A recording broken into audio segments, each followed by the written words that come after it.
ఇక ఆంధ్రప్రదేశ్లో కనుమ పండుగ ప్రబల తీర్థాలు గోపూజల మధ్య కన్నుల పండుగగా సాగింది. గోవులను శుభ్రంగా కడిగి అందంగా అలంకరించి ప్రత్యేక పూజలు చేశారు. కోనసీమ జిల్లాలో ప్రబల తీర్థం అత్యంత వైభవంగా సాగింది. ముఖ్యంగా అంబాజీపేట మండలం జగ్గన్న తోటలో ఏకాదశ రుద్రుడు కొలువుదీరే ఘట్టాన్ని తిలకించేందుకు పెద్ద ఎత్తున జనం తరలివచ్చారు. ఈసారి ప్రబల తీర్థానికి సామాజిక మాధ్యమాల్లో విస్తృత ప్రచారం కల్పించడంతో జిల్లా వ్యాప్తంగా సందడి నెలకొంది.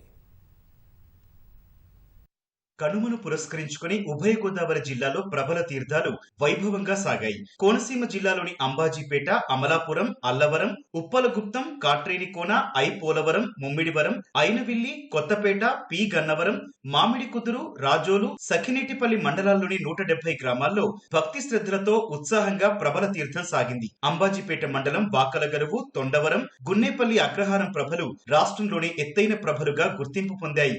అంబాజీపేట మండలం జగ్గన్న తోట 423 ఏళ్లుగా క్రమం తప్పకుండా ప్రభల తీర్థం నిర్వహిస్తుండగా టన్నుల కొద్దీ బరువున్న ప్రభలను జగ్గన్న తోట తీర్థస్థలికి యువకులు, గ్రామస్తులు భుజాలపై మోసుకొచ్చారు. భక్తజనులు వాటి వెంట తరలిరాగా మేళతాళాల మధ్య ఆధ్యాత్మిక శోభ వెల్లివిరిసింది. కనుమ రోజున ఏకాదశ రుద్రుడు కొలువు తీరేది దేశం మొత్తం మీద జగ్గన్న తోటలోనే అన్నది భక్తుల విశ్వాసం.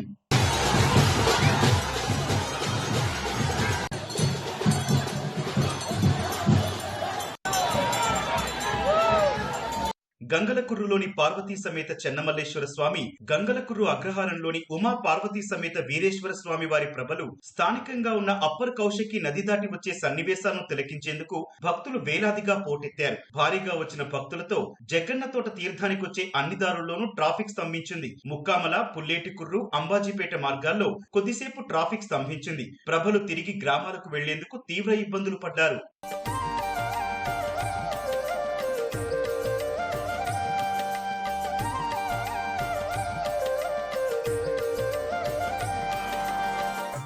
సంక్రాంతి సంబరాల్లో చివరిదైన కనుమ పండుగ రోజున ఏపీ వ్యాప్తంగా గోపూజలు ఘనంగా నిర్వహించారు. గోవులను శుభ్రంగా కడిగి వాటి నుదుటన బొట్టు పెట్టి కాళ్లు, వీపు పైభాగంలో పసుపు, కుంకుమతో అలంకరించి ప్రత్యేక పూజలు చేశారు. పండుగ 3వ రోజున పిల్లలు, పెద్దలు ఆటపాటలతో సందడిగా గడిపారు.